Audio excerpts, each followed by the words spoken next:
In the dusty village of Kalyanpur, where buffaloes wandered freely and the evening sky glowed like burning copper, lived a boy named Lakhan. He was known for two things: his sharp brain and his explosive temper. If someone teased him, he yelled.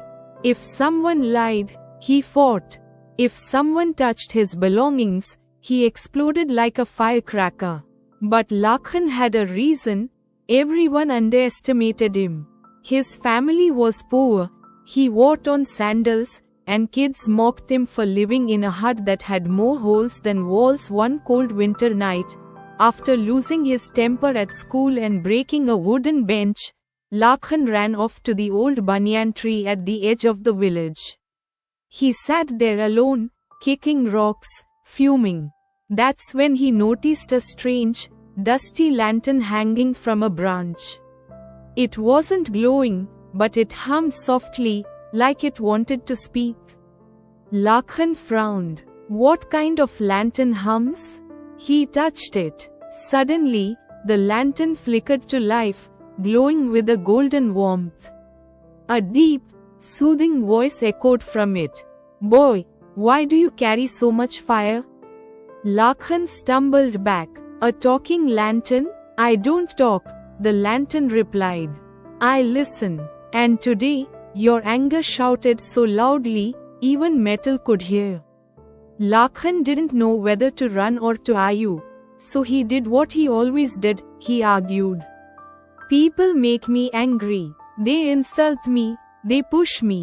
I can't stay calm like others." The lantern swayed gently. Calm doesn't come from the world. It comes from the one who holds the light.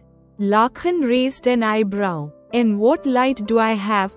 The lantern brightened until warm patterns danced across the banyan roots.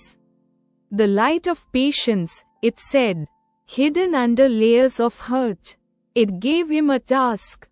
For the next 7 days, whenever someone tries to trigger you, breathe slowly and imagine this lantern glowing inside your chest. Lakhan wanted to protest, but the lantern dimmed suddenly and whispered, "Try once. You'll see." The next morning, Lakhan's temper was tested immediately. At school, boys mocked his torn sandals again. The old Lakhan would have shoved them, but this time he inhaled deeply, imagined the lantern's glow, and surprisingly, the anger melted just a bit. On day 3, his younger brother broke his handmade slingshot. Lakhan's fists clenched, his jaw tightened, but he pictured the lantern shining, and the storm faded.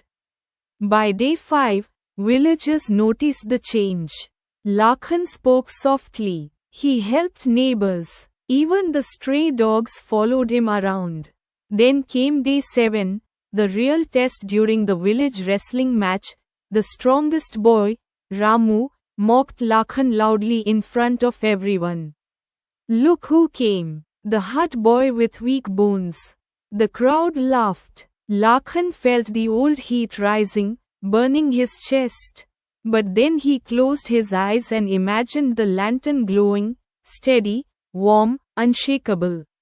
When he opened his eyes, he simply said, "Strength isn't in shouting, Ramu."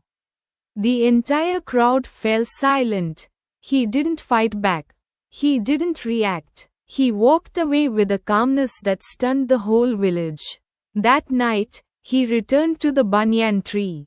The lantern was still there, glowing softly. Lakhan touched it gently. "I kept your light," he whispered. "No," the lantern replied warmly. "You finally let your own light shine." And from that day forward, Lakhan became known not as the boy with the loudest anger, but as the boy with the quietest strength.